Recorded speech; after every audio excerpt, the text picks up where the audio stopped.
Hello, welcome to Meets Route Shop. I'm Jason. Today we're going to be working on my 1993 Fox Body Coupe. We're going to be putting a Maximum Motorsports K member in the car. We'll walk you through the process from start to finish. Come along, let's take a look. All right, I've got the K-member placed up on my welding table here. First thing we need to do is go ahead and get the K-member brace put on the K-member. And since I'm running an aftermarket oil pan and 1 3/4 primary long tube headers, it does tell me to install both spacers instead of just one spacer. That will depend on your application, what you're running on your car. Just follow the instructions. That's really the best way to do it. But I'm gonna go ahead, I'm gonna flip this over. I'm gonna get this tightened down, and then we'll roll it up under the car. We'll lower the car down onto it. All right, as you can see here, I have the brace installed. Just for note, I did put a little blue Loctite on the threads. They don't say to whether or not, but since this is a road course car, it's going to see a lot of stress up here. I'm going to Loctite pretty much every bolt on this thing. That way it helps hold it in there and I don't have to worry about it backing out. But we're going to go ahead, we're going to roll a welding table up underneath the car, and let's get this K-member installed. All right, as you can see here, I have the K-member balanced up on a piece of wood on top of the welding table. As always, there's everything in the shop. Use caution when doing this. Watch your pinch points. I've got my spindles, brakes, struts for the coilover setup hanging off of the car. Ideally, you'd probably want to remove them, but I'm going to go ahead and chance it by installing them with it on there anyway. This is obviously a lot different than how most people will do it. Most people don't have access to a two-post lift, but the procedure is basically the same. You'll just use a jack if you're doing it on the ground, but this makes it a lot easier. So let's go ahead. We're going to lower the lift down. We'll lower it down nice and slow until we can get some bolts in there to hold it up, and then we'll pull the table out from underneath.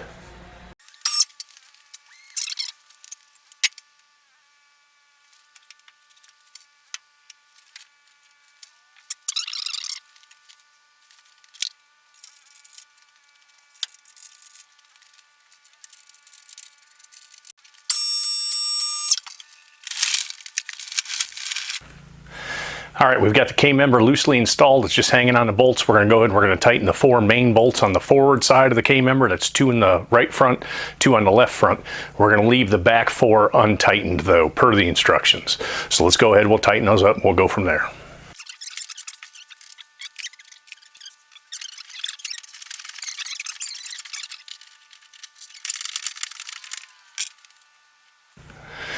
All right, I've got the 4 main bolts, the ones that are above the control arms, the 2 on the right, 2 on the left. They're tightened up, snugged. We may have to back it off to square it up, but we'll see that here in a second. So now you have to take a plumb bob. Of course, my plumb bob is MIA, seems like everything I need right now. So I'm just gonna use an old clutch alignment tool with a string tied to it. And what you do is you pick it up off of the back, the rear end mounting points. You wanna square each side, that way you know your car is tracking straight. All right, so as you can see here, I've got the plumb bob hanging from the outer hole where the rear end goes. I'm lucky my rear end's out of the car, so I don't have to worry about working around it. So I've got it suspended here, so I'll make a mark on the floor right where the plumb bob is over. And then what I'll do is I'll move this plumb bob over to the other side, same exact place on the other mounting side, and then I'll mark that on the ground as well. And then that's where you're going to make your measurements from to the K-member, to make sure that it's straight and level. And then you're going to do the same for the front. You're going to hang the plumb bob. There's a locating hole just aft of the rearmost lower control arm mounting point on the front K-member. You'll hang the plumb bob off of there and you'll mark your floor. You can put a piece of masking tape down if you're worried about messing up your floor. I'm not, so I'm just drawing it right on the floor. All right, now that we've got both sides marked, front, rear, left, right, we'll go ahead and measure between the 4 dots. And what you're checking for is you want to make sure that the K-member is not sitting cattywampus one side forward or back more than the other. It has to be within a 1/16 of an inch of each other. So we'll go ahead and measure it real quick.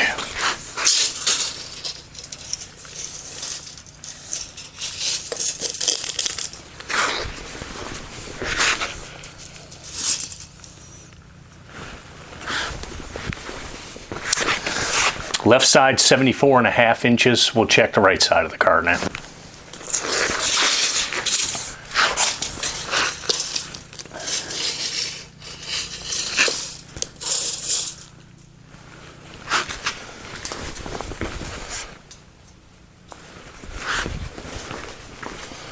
And believe it or not, it's 74.5 inches. So I nailed it right on somehow. Don't ask me how, but it's perfect.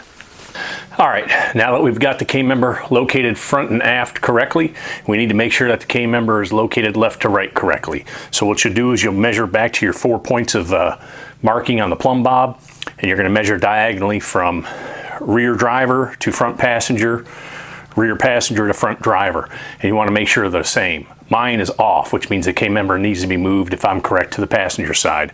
So my measurement from the passenger rear to the driver's side front was 82.5, whereas the driver's rear to the passenger front was 82.25. So it's a 1/4 inch off. It needs to be moved.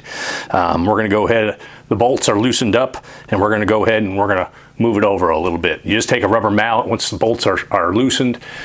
Excuse me, that's after you've placed Maximum Motorsports. They send you these little brackets, these little angle iron pieces of steel that you clamp to the frame, which will stop that K member from moving forward. That way you know you're still squared front and back. So we'll go ahead and we'll knock this over a little bit with rubber mallet.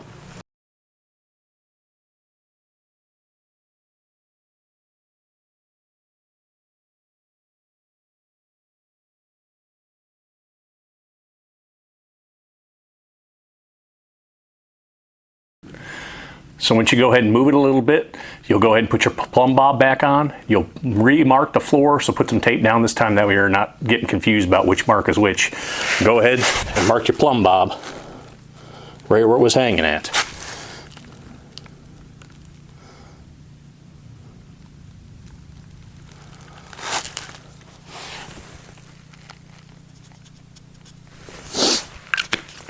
And then go ahead and measure again. All right, we went ahead and moved the K member a little bit. I remeasured, and we're at 82 3/8 on both sides. So we are snug. We're going to snug it up, and we'll go ahead and we'll continue on with the install. All right, one thing I did after I tightened the K member back up, I went ahead and remeasured my front to back. We're at 74 3/8 on both sides, so we're good to go. And I measured across, we were still at the 82, and I think it was 3/8, whatever it was. But we're snugged up. We're tightened on the bolts. We're squared. We're going to go ahead and proceed with the rest of the install. All right, as you can see, we have the control arm sitting here. We have the Delrin bushings pressed into the sockets on each control arm. The way to install these, Maximum Motorsports will tell you to freeze the Delrin bushings for an hour or two. I actually froze mine for 2 days just to make sure they were nice and shrunk up. Once I did that, grease them up, smack them with a dead blow hammer, rubber mallet, whatever you have, and they'll pop right into the sockets there. These are the road racing A-arms for use with the coilover setup, so I do not have the spring bucket in these. And just so you know, on the Maximum Motorsports K member, there is 2 mounting locations for your A-arms, upper and lower. The lower pivot point is used for cars that are lowered 1 to 2 inches. The upper mounting point is used for cars that are lowered 2 inches or more. This car, I want to say, is lowered or will be lowered about 2 inches, so I'm probably going to use the lower mounting points. I don't think I'll be going to the upper ones, but if I do, it's not that hard to change on a coilover setup. You just loosen up your coil, and you can easily back out the bolts and move the lower control arm up to the upper mounts. One thing with this Maximum Motorsports K member and the A-arms is this does come with I think it's a T55 Torx head bolt. This is used on the forward bolt hole in the car. All the heads of the bolts should be on both the rear mounting point and front mounting point. The bolt head should be at the front. Make sure in anti-seize the shaft on these. You don't want these locking up, especially in your northern states where you guys are up there. You got a lot of rust, or excuse me, you got a lot of salt and whatnot on the roads. Not that you probably plan on driving your Fox Body one of these in the wintertime, but you never know. So make sure you use some anti-seize on these bolts, at least on the shank. And that's all 4 locations, and then put it in the car. But I'll bring you in closer here. I'll take a picture and I'll show you the mounting points, upper and lower location, and then I'll go ahead and film putting this thing in the car as well. All right, we've got our A-arm here. I've greased the inner and outer part of the Delrin bushings. You can see I've got the T55 Torx head bolt for the control arm here.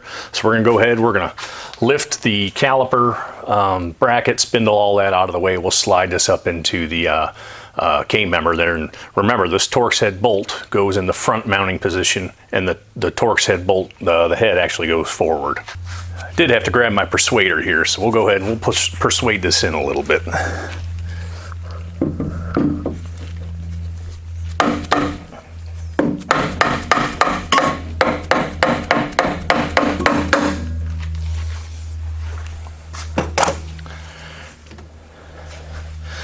And you just take the bolt, slide it on in.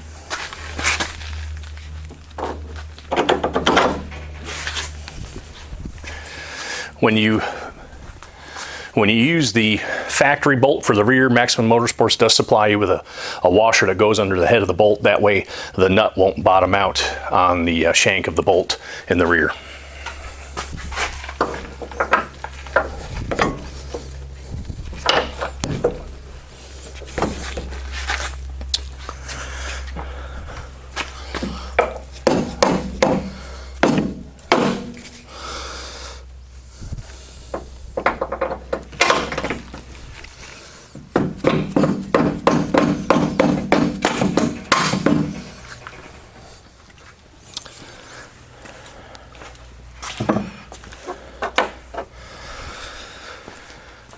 All right, I got the bolts in there. The A-arm, it's hard to tell with this coil over sitting here, but man, this really pivots easy with these Delrin bushings. So we'll go ahead and we'll start these nuts on here. All right, so the A-arm is in place. I've got the bolts through. Remember, the heads go on the front. The factory bolt is reused on the rear mount, and you do put that washer underneath the head of the bolt. Slip that on there. You'll put the nuts in, torque them to 148 foot-pounds. Remember, with that Torx bit head, you're not torquing the bolt, you're torquing the nut, which is probably a good practice to be in. You always want to torque the nut, not the bolt. That way, if there's any tension on the bolt, you're not overcoming that tension. So, but we'll go ahead, we'll torque these down, and then we'll go ahead and hook up the spindle to the ball joint on the A-arm, and that should be the install. So it went pretty easy. All right, so we're gonna go ahead and set the torque wrench for 148 foot-pounds. I am absolutely covered in anti-seize, which is awesome. I swear I can get within 10 feet of that stuff and it'll jump out of the can and get on you. I don't know how that happens.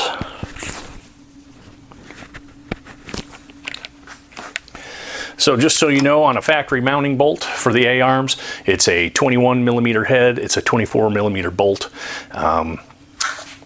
Makes it pretty simple. And because it's such a pain to get a torque wrench in with a socket on the aft bolt, we are just going to go ahead and torque the bolt, even though I just told you not to. Listen, don't do what I say what I do, or I don't know, do what I do, say what I don't. I don't know, something weird like that. I forget what it is. And I will add, it's a lot easier when this strut's out of the way, but another good habit to get into is put a little anti-seize around the shank of the ball joint. That way, if you ever have to take the ball joint back off the spindle, it should come out a little bit easier. Again, when you're torquing that front bolt, just hold the head with the T55 Torx and actually torque the nut. All right, that's it. The A-arm has been torqued, it's in. We're gonna go ahead and tighten up that ball joint now. Just so you know, the nut on the Maximum Motorsports control arms ball joint is a 24 millimeter nut, and you're supposed to torque it to 129 foot-pounds. I'm actually just going to torque it to good and tight because I can't get a socket in there, and well, I got a calibrated elbow.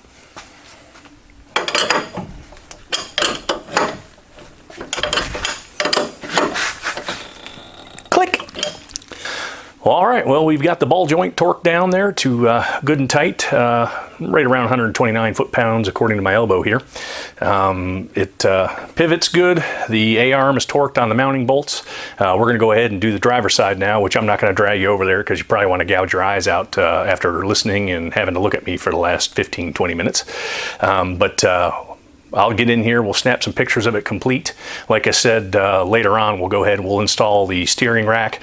I do have the offset steering rack bushings for this. We've got to do a bump steer kit on this. This car is my road race car. It's not really road racing, I do just high performance driving events, but it is getting a Maximum Motorsports rear coilover setup, panhard bar, sway bar. So we'll install all that. I'll bring you in there for that as well. But for now, the front end's about done on this. I still need to drop the engine and trans and do all the wiring and everything else, but she's coming along. So I appreciate you checking this video out. Subscribe, don't subscribe if you don't. Tell me what you want to see. Tell me what you want to hear. Probably less of me droning on about nothing. But again, thank you. Have a good day, and keep your stick on the ice and keep your head up.